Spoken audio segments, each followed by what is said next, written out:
What's the most cringeworthy fashion trend that must never make a comeback? Rat tails. Every boy had that when I was in elementary school, and it was just such a bad idea. I thought it was abolished after the 3rd grade, but at work a few weeks ago I saw a kid rocking a rat tail and I cried a little. You know that old show on VH1 called The Pickup Artist? Whatever the fuck they were wearing. When I in high school, 1979 to 1983, we had this thing where you would wear your shorts on top of the sweatpants. Though it looked stupid then and wag my head in disbelief now. Shirts with cartoon characters dressed like gangsters. Extremely thin eyebrows. 11-year-old girls with cartoon mustaches on everything. I'm surprised and mildly infuriated that no one has said the blown-up hairstyle that the Jersey Shore men had. I don't remember what they were called, but it was pretty fucking annoying to sit behind them in high school. Ed Hardy cringe x 48261528494918174850. Those sweatpants that say things like juicy or moist on the butt. Those car decals with Calvin from Calvin and Hobbes peeing on something. When I was in college in the early mid-1990s, people were walking around with pacifiers around their neck. I never understood that one. The giant teased-up bangs. I used to call it the claw. Zebra print plus a neon initial, oh boy. Baggy men's suits.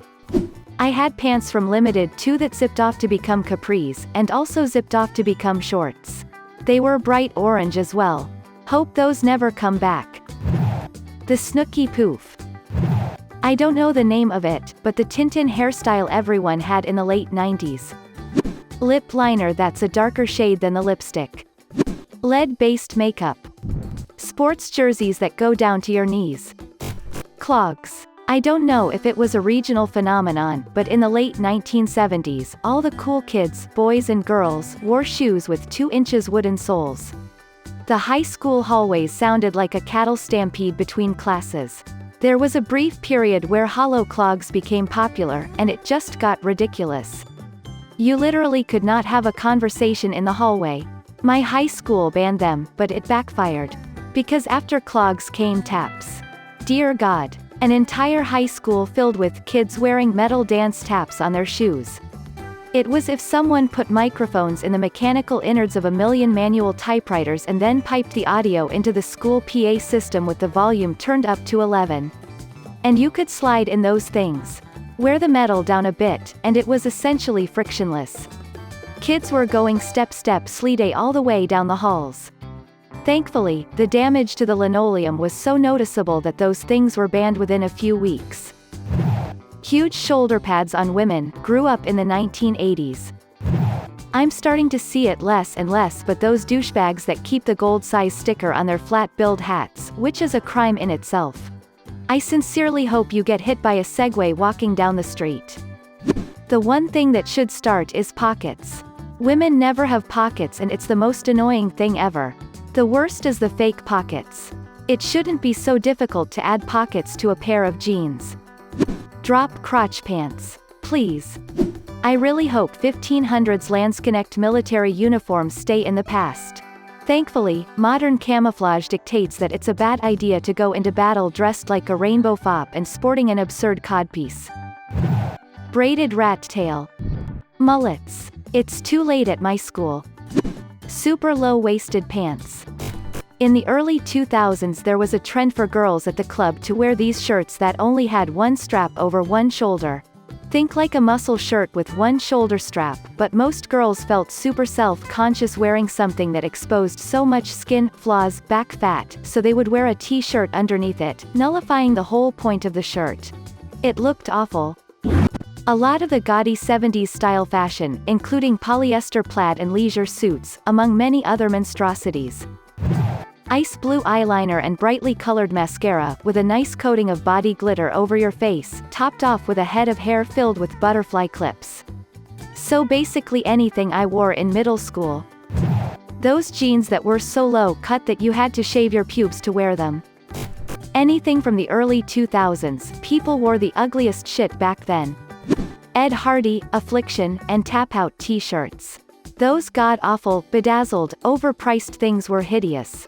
Also Zubaz. Visor hats. Especially combined with spiked hair. So many kids had this in the early 2000s in Australia. Give them a razor scooter and you've got the XX cool KIDXX trifecta. Mullets. Never understood them and they are hideous to look at. Barbed wire upper arm tattoos. When I was growing up, there was a trend where kids would wear Abercrombie or Hollister sweatpants rolled up and Crocs.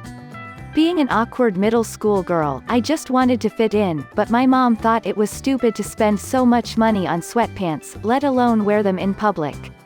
I should probably thank her for not letting me look like a total dipshit. Underwear showing from jeans, or those jeans that have fake underwear sewn in so it looks like our pants are sagging. Orange fake tans. I remember when the Jersey Shore got big there was a bit of a trend of people getting terrible fake tans where they looked orange. Low-rise jeans. Please God don't come back. Dudes who would shave their head and leave just the bangs, not the trend where they pushed them up but hung down, it was horrible. Since no one has said crisscross style backwards clothes, I know what I'm wearing tomorrow. Those Looney Tune shirts, where the characters are wearing baggy pants and chains. Just horrible. That thing in the 90s when you pulled thongs over the top of the jeans. I don't get how that got popular. On Drag Race, nude illusion can go die, it never looks nude on camera and just looks like a dirty white dress or a giant skin flap at the bottom which makes the non-nude parts look like crap on a brown, tan dress. Save yourself the trouble and just go full nude like Valentina, with the art bits covering your junk. Wearing a wool cap when it's 95 degrees outside. Permed, over-teased hair. Let poodles keep this look. I say sagging my mom says bell-bottoms 2 generations. Cerulean pants. They make you look like you shat yourself. Fedoras, Tribleys unless you're in a ska band so probably aren't getting laid anyway. I'm gonna ignore your questions and demand rubber band bracelets come back, they go hard. Gaucho pants, culottes. I remember wearing those as a kid with t-shirts that had monkeys and stupid sayings on them. Super cringe. Side note, not to be confused with palazzo pants because I love those. Double belts. Think a Mobius strip of 2 belts. The girls in my middle school had one around the waist and one around one thigh. My thighs were too big. But I wanted a double belt so damn bad. Short mustaches that fit just under the nostril area and thick German accents. Crude versions of cartoons. Like Bugs Bunny with bandanas or Tweety with a gun. I had a shirt with Stewie Griffin smoking a joint and the shirt said, Stewie Piffing, it was ridiculous, haha. Even it got it 2 sizes too big. Whatever the fuck gangsters used to wear in the early 2000s, the baggy humongous jean shorts that went down to your ankles were ridiculous. For a brief moment in middle school, everyone was obsessed with brightly colored duct tape and would put that shit on all of their things and oftentimes put it all over their clothes. IDK if it was just my school or something but man was it dumb. Wearing everything from shirts to jeans being baggy to the point it looked like your clothes were 4x your size. Pants below the butt, exposing men's underwear and butt. Gonna age myself on this one but fully worth it to prevent their return from the dead. In no way should these 2 items of attire return, the slick, snot-like disco shirts, most with some type of repeating pattern or graphic. Second, also disco-related, men's platform heel shoes. Just before these checked out of existence heels were getting to 3 inches plus. So unless you were Elton John or Tim Curry, this wasn't a good look for an average dude. It was in retrospect an awful cringe-worthy moment in fashion near history. I don't recall the fabric but it was not of this world, slick almost slimy, shiny sometimes, not silk. Some hybrid synthetic no doubt. Wearing an onion on your belt. I mean maybe if yellow ones had been available it would have looked better, but using those big white ones made it look horrible. Those fucking massive glasses housewives in the 50s to 70s would wear that started making a comeback last year. All they do is make even the youngest of people look like they're over 60. Crocs. Arguably the worst thing the early mid-2000s ever spawned. Or worse yet, Crocs in socks with zip-offs, not hating on zip-offs though. I think it's safe to say that Jinkos, while never really mainstream, are left dead in the 90s.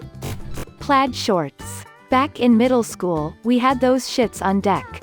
They even came in the cringy capris. Can we please, never have low-rise pants again? I got so tired of seeing everyone's underwear and fat rolls. Also, dudes who wear their pants with the crotch at the knee, I'm really tired of seeing your underwear and sometimes the crack of your ass, as well. Especially the guys who are wearing 2 pairs of underwear, apparently one pair is for actual underwear and the other is for show due to the waist of the pants being below the bottom of their ass. Baggy clothes in general for me. Like WTF were we thinking wearing baggy ass suits and jeans all day? I'm 40 and wear a smaller waist jeans than I did when 17 despite being 70 pounds heavier. It's a well-known scientific fact that the older a man gets the higher his pants hang. When you're young and have actual negative space between your thighs, baggy pants feel awesome. But when you're 30 and your thighs rub together with each step, you gotta hike your pants up so the jeans take the friction burn away.